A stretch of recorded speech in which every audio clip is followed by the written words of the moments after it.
बड़ी खबर का रुख करें महाराष्ट्र से। आपको बताते हैं जहां अजीत पवार के प्लेन क्रैश से जुड़ी हुई इस वक्त की बड़ी खबर मिल रही है। भतीजे रोहित के बाद अब अजीत पवार के बेटे ने भी साजिश का शक जताया है। अजीत पवार के छोटे बेटे जय पवार ने सोशल मीडिया पर पोस्ट किया है, लिखा है कि ब्लैक बॉक्स आसानी से नष्ट नहीं होता, महाराष्ट्र वालों को घटना का सच जानने का अधिकार है, विमान कंपनी वीएसआर की उड़ानों पर तत्काल रोक लगाई जाए, वीएसआर की विमानों से जुड़ी अनियमितताओं की जांच की जाए। ये जय पवार ने ये पोस्ट किया है जो आप टीवी स्क्रीन पर देख रहे हैं। अजीत पवार के बेटे जय पवार ने अब ये पोस्ट कर सवाल उठाए हैं, हादसे को लेकर सवाल खड़े किए। इससे पहले रोहित पवार ने भी आरोप लगाए थे और निष्पक्ष जांच की मांग की थी। अब यहां जय पवार ने इस मामले में कुछ गंभीर सवाल खड़े करते हुए विमान कंपनी वीएसआर की उड़ानों पर तत्काल रोक लगाने की मांग की है और कहा है कि महाराष्ट्र की जनता को हादसे का सच जानने का अधिकार है। जो भी इस कंपनी के प्लेन से जुड़ी हुई अनियमितताएं सामने आई हैं उनकी जांच की जानी चाहिए और कहा है कि जो प्लेन के अंदर ब्लैक बॉक्स होता है वो इतनी आसानी से नष्ट नहीं होता है। जिस तरह से अजीत पवार के प्लेन का क्रैश हुआ उसको लेकर पहले रोहित पवार ने, जो अजीत पवार के भतीजे हैं, उन्होंने सवाल खड़े किए और अब अजीत पवार के बेटे जय पवार ने भी कुछ गंभीर सवाल उठाए हैं और पूछा है कि किस तरह से जो ब्लैक बॉक्स नष्ट हुआ है, क्योंकि ब्लैक बॉक्स इतनी आसानी से नष्ट नहीं होता है और इस पूरे मामले की निष्पक्ष और पारदर्शी जांच होनी चाहिए, क्योंकि महाराष्ट्र की जनता को इस घटना के पीछे का सच जानने का अधिकार है। तो प्लेन क्रैश में अजीत पवार की मृत्यु हो गई थी, असामयिक निधन हुआ था। उसके बाद अब ये सवाल पवार परिवार की ओर से उठाए जा रहे हैं। जय पवार जो उनके बेटे हैं वो सवाल उठा रहे हैं। सूरज ओझा मेरे सहयोगी मेरे साथ जुड़ रहे हैं इसी खबर पर। सूरज, पहले रोहित पवार और अब जय पवार का ये पोस्ट। जी बिल्कुल, इसी वजह से ये मामला और संकीर्ण हो रहा है, क्योंकि अब तक रोहित पवार ही लगातार इस पर सवाल पूछ रहे थे, लेकिन अब जय पवार ने सोशल मीडिया पर पोस्ट कर सीधा सीधा पूछा है कि विमान दुर्घटना में ब्लैक बॉक्स आसानी से नष्ट नहीं होते, महाराष्ट्र की जनता को इस दिल दहलाने देने वाली घटना का पूरा पारदर्शी और निर्विवाद सच जानने का अधिकार है। इसी के साथ साथ उन्होंने ये भी कहा कि वीएसआर जिस जहाज ये दुर्घटनाग्रस्त हुई थी, वीएसआर की उड़ानों पर तत्काल रोक लगानी चाहिए। जैसा कि रोहित पवार लगातार कह रहे हैं कि अब भी वीएसआर की जहाजें उड़ रही हैं, कई वीआईपीज वीवीआईपीज उस जहाज का इस्तेमाल कर रहे हैं एक जगह से दूसरी जगह जाने के लिए। ऐसे में वो भी लगातार ये मांग कर रहे थे और अब जय पवार ने भी कहा है कि वीएसआर की उड़ानों पर तत्काल रोक लगाई जानी चाहिए और उनके विमानों की मेंटेनेंस में हुई संभावित गंभीर अनियमितताओं की गहन और निष्पक्ष जांच अवश्य की जानी चाहिए। तो जितने भी सवाल अब तक रोहित पवार ने उठाए थे अपने प्रेजेंटेशन के माध्यम से, अपनी इन्वेस्टिगेशन में कई चीजें उन्होंने निकाली थी, उन तमाम चीजों का एक तरह से लिस्ट हम कह सकते हैं जो 2 लाइन में जय पवार ने बयां किया है और अपने सोशल मीडिया पर पोस्ट किया है। जी बहुत शुक्रिया सूरज ओझा आपका इस पूरी जानकारी के लिए। तो सिर्फ बेटे जय पवार ने ही नहीं बल्कि भतीजे रोहित पवार भी प्रेस कॉन्फ्रेंस कर साजिश का इल्जाम लगा चुके हैं। इतना ही नहीं, अजीत पवार की पत्नी और महाराष्ट्र की डिप्टी सीएम सुनेत्रा पवार ने भी सरकार से इस मामले में सीबीआई से जांच करवाने की मांग की है। तो सुनेत्रा पवार जो पत्नी है अजीत पवार की, उन्होंने सवाल उठाए। रोहित पवार जो भतीजे हैं अजीत पवार के, उन्होंने भी सवाल उठाए और प्लेन क्रैश में किसी साजिश के आरोप लगाए। और अब अजीत पवार के बेटे जय पवार ने भी सवाल उठाए हैं।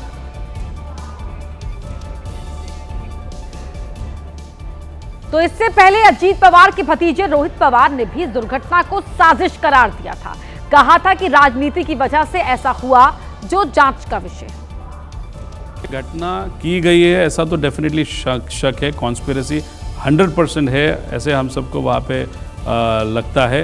अभी इसके पीछे राजनीति है कि नहीं वो देखने की जरूरत है। एक गुट ऐसा है कि जो नहीं चाहता था कि हमारा जो दूसरा पक्ष है वो उस पक्ष के साथ एनडीए के साथ सत्ता में आए, वो एक थ्योरी है।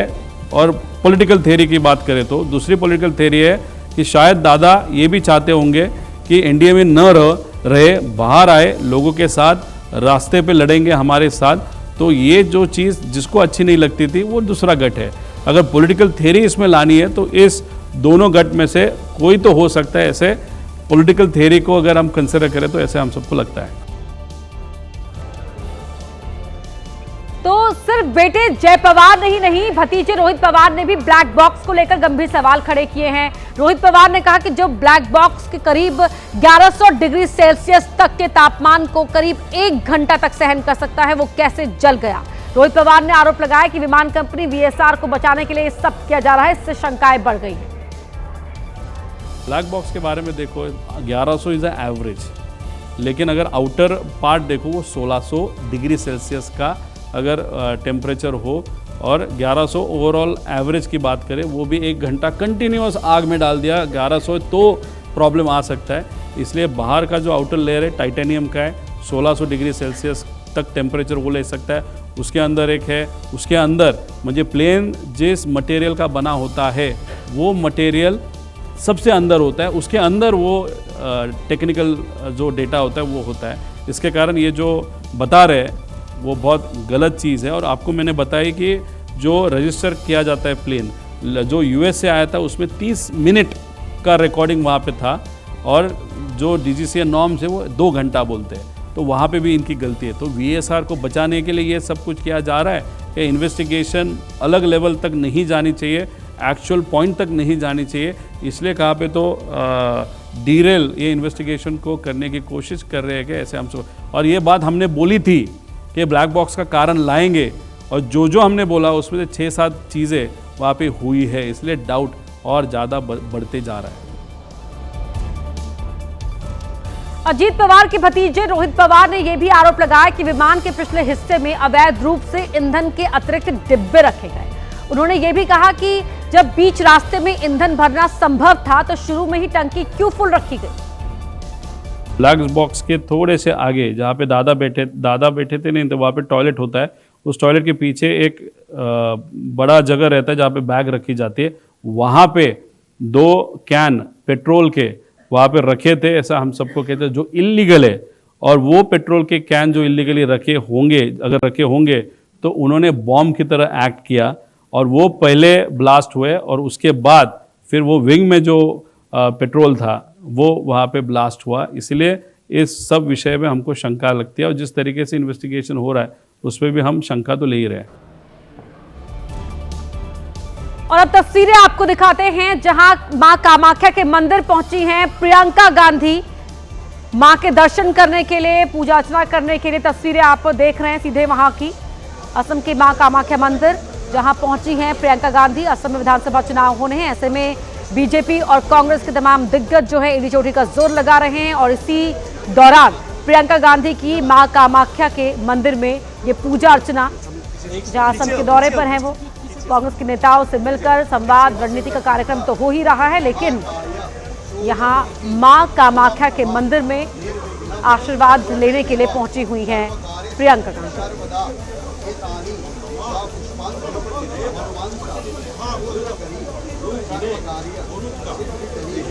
तो जो पंडित जी हैं वो विधिवत तरीके से यहाँ पर पूजा अर्चना करवा रहे हैं। असम कांग्रेस के नेता तरुण गोगोई को भी आप यहाँ पर देख सकते हैं, बाकी और नेता हैं वो भी हैं, और ये विधिवत तरीके से मंत्रोच्चारण के बीच में पूजा करती हुई प्रियंका गांधी आप इन तस्वीरों में देख पा रहे हैं।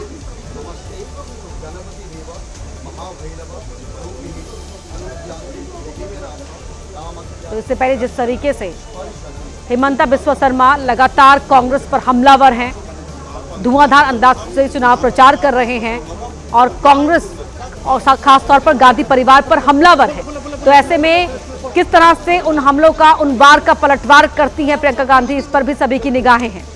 2 दिन का ये उनका असम दौरा है। चलिए अब बढ़ते हैं आगे, बात कर लेते हैं पंजाब की, जहां की मोगा में हुए एक भयंकर सड़क हादसे को जिसने भी देखा उसकी चीख निकल गई। वहां एक तेज रफ्तार स्कॉर्पियो एक दुकान में जा घुसी। रोंगटे खड़े कर देने वाला ये मामला धल्ले के गांव से सामने आया। यहां वो स्कॉर्पियो गाड़ी बेकाबू होकर दुकान में घुस गई और इसके बाद पलट गई। इसी दौरान दुकान के बाहर खड़ा एक युवक इसकी चपेट में आ गया। हादसा इतना भयंकर था कि उसकी मौके पर ही मौत हो गई।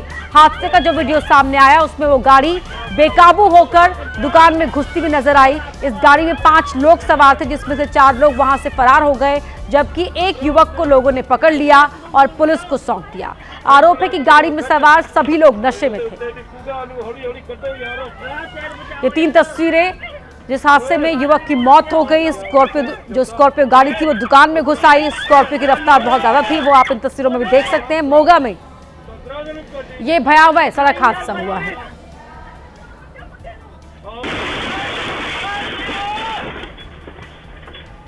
और बेलगाम गाड़ी आवाज के साथ दुकान में जा घुसती है। इस हादसे में एक युवक की मौत हो गई। बात यूपी के मऊ की करते हैं, जहां एक भयंकर सड़क हादसे को जिसने भी देखा उसका कलेजा कांप उठा। वहां एक बेकाबू गाड़ी एक ट्रक से जा भिड़ी।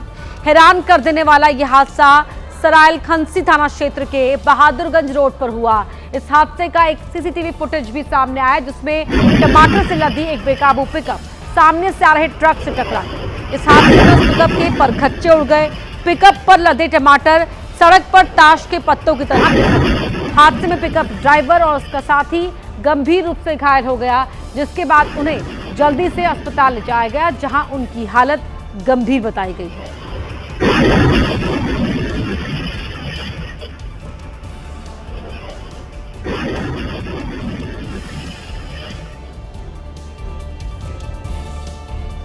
दिल्ली में लाल किले के पीछे संदिग्ध कार मिली है। पुलिस ने जब कार की तलाशी ली तो उसमें 2 लोग संदिग्ध बैठे हुए मिले।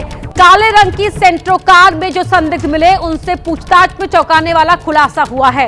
मुदस्सर नाम का ये शख्स जो अब पुलिस की गिरफ्त में है, उसके पास से एनआईए का नकली आईडी कार्ड मिला है। वो नौकरी का झांसा देकर लोगों को ठगा करता था।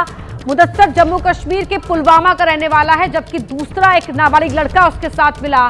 पूछताछ दौरान मुदस्सर ने खुद को एनआईए से जुड़ा हुआ अधिकारी बताते हुए एक पहचान पत्र दिखाया, जिसमें कार्ड देखने में ही संदिग्ध नजर आ रहा था। पुलिस दोनों को थाने ले गई और गहन पूछताछ शुरू की। मुदस्सर आर्थिक रूप से कमजोर परिवारों को नौकरी का लालच देकर उनसे पैसे लेता था। वो कहता था कि दिल्ली में उसकी ऊपर तक पहुंच है और वो सरकारी या प्राइवेट नौकरी लगवा सकता है। पुलिस के मुताबिक आरोपी ने नाबालिग लड़के के परिवार को यह भरोसा दिलाया कि वो दिल्ली में उसे अच्छी नौकरी दिला देगा। इसके बदले उसने एडवांस पैसे भी ले लिए। 12 फरवरी को वो कश्मीर से लड़के को लेकर निकला और 13 फरवरी की रात दिल्ली पहुंचा। दोनों ने जामा मस्जिद इलाके के गेस्ट हाउस में वो रुके। आरोपी ने दावा किया कि उसने दिल्ली में कुछ लोगों से संपर्क किया है, लेकिन वो कोई पुख्ता सबूत या दस्तावेज नहीं दिखा पाया। फिलहाल आरोपी से पूछताछ की जा रही है और पुलिस ये भी जांच कर रही है कि उसने अब तक कितने लोगों को ठगा है और क्या उसके साथ इस गैंग में कोई और भी शामिल है। लाल किले के पास एक जेएंडके नंबर की संदिग्ध कार बरामद हुई। क्या है ये पूरा मामला, ये बताने के लिए इस वक्त हमारे साथ मौजूद है डीसीपी नॉर्थ। सर, क्या ये पूरा मामला है? एक संदिग्ध कार लाल किले के पास बरामद होती है जेएंडके नंबर की। इसमें हमारी पेट्रोलिंग टीम जो लाल किले के आसपास हम लोग पेट्रोलिंग करते रहते हैं, उसमें 18 तारीख की रात को आप देखोगे तो एक गाड़ी खड़ी थी, काफ़ी समय से खड़ी थी, जिसका कोई कारण नहीं था वहाँ पे, तो वो संदिग्ध लगी। उसके बाद हमारी जो पेट्रोलिंग पार्टी है उन्होंने उनसे पूछताछ शुरू की और उनसे उनके कागज़ वगैरह मांगे, उनसे डॉक्यूमेंट्स आईडी प्रूफ देने को कहा। तो उसने एक आईडी कार्ड दिखाया अपना, जो कि एनआईए का था और जो देखने से ही लग रहा था कि नकली आईडी कार्ड है, क्योंकि ऐसा आईडी कार्ड जनरली कोई एजेंसी इशू करेगी नहीं, और उसमें कई गलतियां भी थी। तो उसके बेसिस पे फिर हम उन दोनों को कोतवाली पुलिस स्टेशन ले आए और उसमें जो बंदा जिसने का आईडी कार्ड दिया था अपने नाम का, वो मुदस्सिर अहमद मीर पुलवामा का था, उसकी उम्र 36 साल थी। तो उसके बाद उनसे पूछताछ अमल में लाई गई और हमने जॉइंट इंटरोगेशन भी करवाया था काफ़ी स्पेशलाइज्ड एजेंसीज और स्पेशल सेल एनआईए वगैरह से, और उसमें कुल मिला के जो मामला सामने आया वो यही आया कि ये व्यक्ति एक गैराज चलाता है जो नुकसान में चल रहा है और उसको पैसे की दरकार थी। तो वहाँ पे जो पुलवामा में और कोई ऐसे ज़रूरतमंद हो, उसको उन्होंने वो कार्ड दिखा के बोला कि मैं एक सरकारी अधिकारी में, सरकार में मेरी वो है और मैं आपको नौकरी दिलवा सकता हूँ दिल्ली में। तो ऐसा करके झांसा दे के कुछ पैसे उसने एडवांस में लिए, कुछ बोला नौकरी के बाद लगवाऊंगा करके, वो उनको अपनी गाड़ी में बिठा के यहाँ पे लेके आ गया और यहाँ पे लाया और जो उसके संपर्क सूत्र थे उससे उसने बात की, कुछ करने की कोशिश करी, बट वो हुआ नहीं। तो इस वजह से अब जो दूसरा बंदा गाड़ी में साथ में था वो तो विक्टिम था बेसिकली, वो माइनर था, 16 साल का था और वो वापस जाने को था, तो ये वही बात कर रहे थे। तो उसी बीच में हमने इनको इंटरसेप्ट किया और फिर उसके बाद हमने कहा कोतवाली थाने में इसमें मुकदमा दर्ज करके आगे की जाँच कर रहे हैं अब इसमें। बात करते हैं यूपी के गाजियाबाद की, जहां एक स्कूटी पर 5 छात्र सवार होकर फर्राटा भरते नजर आ रहे हैं। हैरान कर देने वाला मामला इंदिरापुरम इलाके का बताया जा रहा है। ये 5 छात्र स्कूटी पर सवार थे और इन्होंने हेलमेट भी नहीं पहना हुआ था। पुलिस मामले की जांच कर रही है। स्कूटी सवार स्कूल की ड्रेस पहने हुए आप इस वीडियो में देख सकते हैं। स्कूटी के पीछे चल रहे एक कार सवार ने यह वीडियो बनाया है जो सोशल मीडिया पर वायरल है। इसमें स्कूटी सवार किसी भी छात्र ने हेलमेट नहीं लगाया हुआ, ऐसे में उनकी सुरक्षा को लेकर भी सवाल उठ रहे हैं। राजस्थान के बांसवाड़ा जिले की बात करते हैं, जहां दबंगों ने सरेराह एक युवक की जमकर पिटाई कर दी। इसका वीडियो भी सामने आया है। इसमें दिख रहा है कि युवक अपने साथी के साथ बाइक से कहीं जा रहा है, तभी कई दबंग युवक उसे रास्ते में रोक लेते हैं। दबंगों ने युवक की लात घूंसों और डंडे से खूब पिटाई की। पिटाई से बचने के लिए युवक खेतों में भागने लगा, लेकिन दबंगों ने उसे खेत में भी दौड़ा लिया। बाद में कुछ लोग जब मौके पर आते दिखे तो दबंग वहां से बाइक पर फरार हो गए। पीड़ित युवक ने आरोपियों के खिलाफ केस दर्ज कराया है। अब पुलिस आरोपियों की तलाश कर रही है।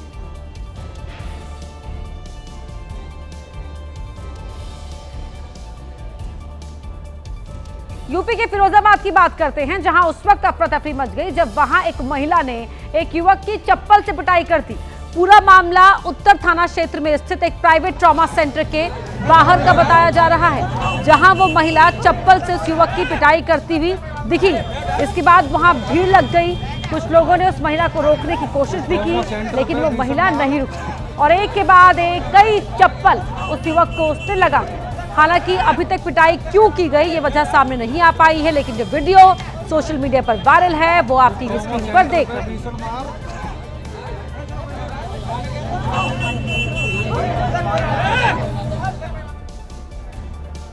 उन्नाव में क्रिकेट मैच के दौरान एक दर्दनाक घटना हुई। मैच के दौरान मधुमक्खियों के हमले में अंपायर की मौत हो गई। कई खिलाड़ी भी मधुमक्खियों के हमले में घायल हो गए। सप्रू स्टेडियम में ड्रिंक ब्रेक के दौरान ये घटना हुई। दरअसल 2 टीमों के बीच ये मैच चल रहा था। मैच की पहली इनिंग खत्म होने के बाद दूसरी पारी की बैटिंग शुरू हो चुकी थी। कुछ ओवर के बाद ड्रिंक ब्रेक लिया गया और उसी दौरान अचानक ही मधुमक्खियों का झुंड मैदान में आ गया और खिलाड़ी और अंपायर पर हमला कर दिया। सब लोग जमीन पर लेट गए, लेकिन मधुमक्खियों का यह हमला जारी रहा। खिलाड़ी जान बचाने के लिए इधर उधर भागते नजर आए। कई खिलाड़ियों को मधुमक्खी ने डंक मार दी, जिससे वो घायल हो गए। मधुमक्खियों के हमले में अंपायरिंग कर रहे कानपुर क्रिकेट एसोसिएशन के अंपायर माणिक गुप्ता गंभीर रूप से जख्मी हो गए। लोगों ने उन्हें अस्पताल में एडमिट कराया, लेकिन उनकी मौत हो गई। ये 2 तस्वीरें अंपायर माणिक गुप्ता को भी आप देख रहे हैं, जो यहाँ इस मैच में अंपायरिंग कर रहे थे, लेकिन मधुमक्खियों के हमले में वो गंभीर रूप से घायल हो गए और उनकी मौत हो गई। यूपी के मथुरा की बात करते हैं, जहां बड़ा हादसा हुआ। यहां के थाना मगोरा इलाके में कार बेकाबू होकर नहर में जा गिरी। इससे कार में सवार 4 लोगों की मौत हो गई। हादसे के बाद इलाके में हड़कंप मच गया। वहां मौजूद गांव वालों ने फौरन गाड़ी में सवार लोगों को बाहर निकाला, लेकिन तब तक उनकी मौत हो चुकी थी। सूचना मिलते ही स्थानीय पुलिस और प्रशासन की टीम मौके पर पहुंची और रेस्क्यू ऑपरेशन शुरू किया गया। कड़ी मशक्कत के बाद क्रेन की मदद से कार को नहर से बाहर निकाला गया। चारों युवक कार में महावन से गोवर्धन होते हुए बाईपास से डीग जा रहे थे। सड़क पर एक तीखा मोड़ आने पर कार सीमेंट के टैंक से टकरा गई और फिर कार करीब 6 मीटर गहरी नहर में पलट गई। स्थानीय लोगों ने उन्हें बचाने की कोशिश की, लेकिन तब तक बहुत देर हो चुकी थी। पुलिस ने शवों को कब्जे में लेकर पोस्टमार्टम के लिए भेज दिया है। जांच शुरू कर दी है। चारों युवक महावन थाना इलाके के रहने वाले थे और एक शादी में शामिल होने के लिए राजस्थान के डीग जा रहे थे।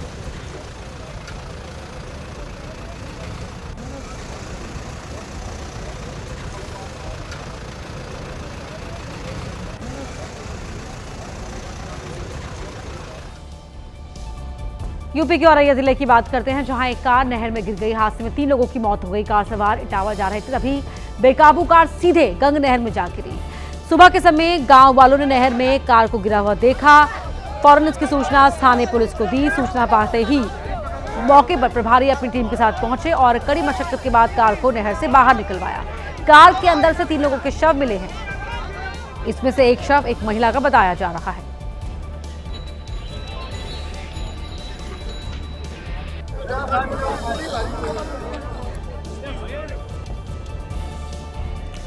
पुणे जिले के जुनूर तालुका में स्थित छत्रपति शिवाजी महाराज के जन्मस्थान शिवनेरी किला पर शिव जयंती के मौके पर भारी भीड़ उमड़ पड़ी।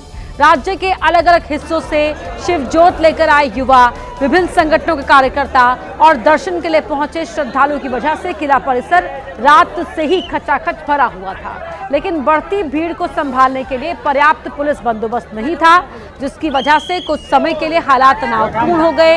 अंबर खाना के नीचे स्थित हाथी दरवाजा इलाके और गणेश दरवाजा जैसे ही संकरे रास्तों पर अचानक बहुत ज्यादा भीड़ जमा हो गई।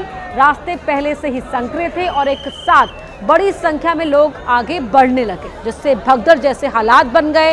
इस दौरान कुछ महिलाएं और छोटे बच्चे गिर पड़े और कई लोग घायल हो गए। घायलों को तुरंत ही जुनूर के सरकारी अस्पताल में एडमिट कराया गया है, जहां उनका इलाज जारी है। राहत की बात यह है कि इस घटना में किसी की जान नहीं गई है। हालांकि पुलिस ने कहा कि एक व्यक्ति का पैर फिसल जाने की वजह से कुछ लोग गिर पड़े, जिसमें 3 लोग घायल हो गए। हालात अब सामान्य है। पूरा दिन सुबह से आप देखोगे तो शिव जन्म स्थान जो यहाँ पे है जुन्नर में शिवनेरी किले के ऊपर, यहाँ पे कल सुबह से मोटी संख्या में जो लोग हैं दर्शन के लिए आ रहे हैं। मीना दरवाज़ा के पास जो ज्योति लेके ग्रुप आया था, तो वो ग्रुप डिसेंड कर रहा था, उसमें 15-20 लोग थे। तो वहाँ पे हमारा एक PSI और 5-6 लोग मौजूद थे। तो ये लोग थोड़ा जल्दबाजी में नीचे उतर रहे थे, तो जल्दबाजी में नीचे उतरते टाइम उनको रोका भी गया कि आप जल्दी से नीचे मत उतरिए। लेकिन उनमें से एक लड़के का जो पैर है वो स्लिप हो गया और उसमें से 3 लोगों को पैर पे चोट लगी है। Everyone is fit and fine आणि ऐसा काही स्टॅम्पिड वगैरहचा कुठलाही कोणते कोई भी विषय नहीं है यहाँ पे। पश्चिम बंगाल के पुरुलिया जिले से आग लगने की चौंका देने वाली कुछ तस्वीरें सामने आई हैं। वहां एक फैक्ट्री में आग लगने से हड़कंप मच गया। आग इतनी भीषण थी कि उसे बुझाने के लिए बुलाई गई फायर ब्रिगेड की टीम के पसीने छूट गए और पानी के पाइप के सहारे आग बुझाने की कोशिश शुरू हुई। लेकिन आग इतनी तेजी से फैली कि उसने पूरी फैक्ट्री को अपनी चपेट में ले लिया। वहां दूर से ही आग की ऊंची ऊंची लपटें उठती हुई दिखाई दी। कुछ ही मिनटों में आग से निकला काला धुआं पूरे इलाके में फैल गया। इसके साथ ही धमाके की आवाज भी सुनाई दी। बताया गया कि मौके पर पहुंची दमकल की टीम ने आग पर काबू पाने की कोशिश की, पानी की बौछारें फेंकी, लेकिन आग खतरनाक रूप ले चुकी थी। लगातार बढ़ती चली गई, मानो सब कुछ राख कर देगी। और फिर आग के चलते पूरी फैक्ट्री जलकर इस आग में स्वाहा हो गई। पटना की बात करते हैं, जहां चोरों ने कारोबारी की कार का गेट खोलकर उसमें रखे बैग पर हाथ साफ कर दिया। इस वारदात का सीसीटीवी फुटेज भी सामने आया है, जिसमें दिख रहा है कि 4-5 की संख्या में अज्ञात शख्स दुकान के ठीक सामने गाड़ी की रेकी कर रहे हैं। इसमें से एक पहले गाड़ी के पास जाता है, दरवाजा खोलता है और उसमें से 2 काले रंग का बैग लेकर फरार हो जाता है। बैग में 6,39,000 रुपए नकद, एक लैपटॉप था। कारोबारी जब अपनी दुकान से निकल ही रहे थे कि तभी चोरों ने इस बड़ी वारदात को अंजाम दिया। पीड़ित ने कंकड़बाग थाने में मामला दर्ज कराया है। सीसीटीवी फुटेज के आधार पर आरोपियों की पहचान की जा रही है।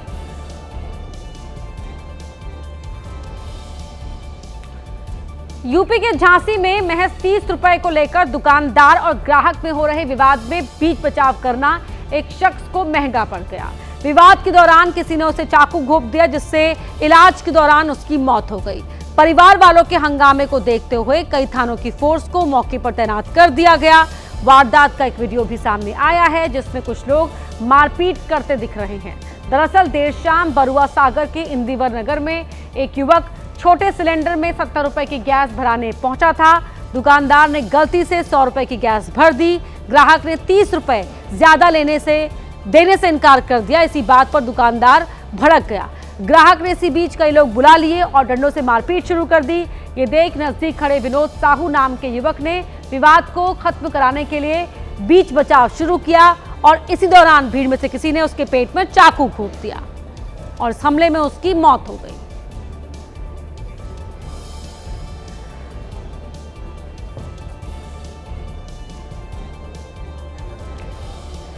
जम्मू कश्मीर के डोडा में हुई भारी बर्फबारी ने पूरे इलाके को सफेद चादर से ढक दिया है। पहाड़ों से लेकर सड़कों तक हर तरफ बर्फ ही बर्फ नजर आ रही है। वहां हुई बर्फबारी ने जनजीवन को बुरी तरह प्रभावित किया है।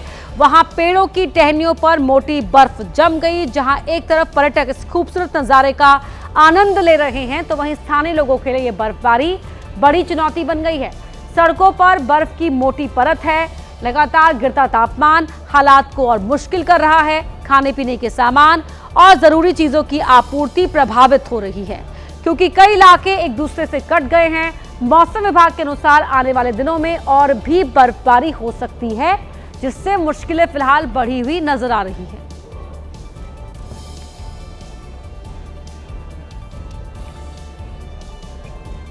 उत्तर प्रदेश के रायबरेली में उस वक्त अफरा तफरी मच गई जब वहां दो पक्षों के लोगों ने एक दूसरे की जमकर पिटाई कर दी। इस मारपीट में कुछ लोग बुरी तरह घायल हो गए। बताया गया कि वहां मामूली बात पर उन दो पक्षों में कहासुनी शुरू हुई थी और देखते ही देखते मामला मारपीट तक पहुंच गया। दोनों ही गुटों के लोग ऐसे भिड़े कि मानो वो एक दूसरे की जान ही ले लेंगे। हैरान कर देने वाला ये मामला रायबरेली के मिल एरिया थाना क्षेत्र के शिवाजी नगर स्थित मॉडल शॉप से सामने आया। वहां कुछ लोग डंडे लेकर आए और एक युवक पर हमला कर दिया। इसके बाद दूसरे पक्ष के लोग भी आ गए, तब जाकर मामला शांत हो पाया। इस मामले को लेकर 6 लोगों पर केस दर्ज कर लिया गया है। तो यूपी के रायबरेली की तस्वीरें आप टीवी स्क्रीन पर देख रहे हैं। किस तरह से दबंगों ने यहां पर उत्पात मचाया है, आप इन तस्वीरों को देखकर समझ सकते हैं। दो गुटों के बीच में यहां ये मारपीट हुई थी और 6 लोगों पर अब केस दर्ज कर लिया गया है। बहुत मुश्किल से जाकर इस विवाद को यहां पर शांत कराया गया। पुलिस ने कार्रवाई की और 6 लोगों पर मामला दर्ज कर लिया है। रायबरेली के मिल एरिया थाना क्षेत्र के शिवाजी नगर स्थित मॉडल शॉप का ये मामला है।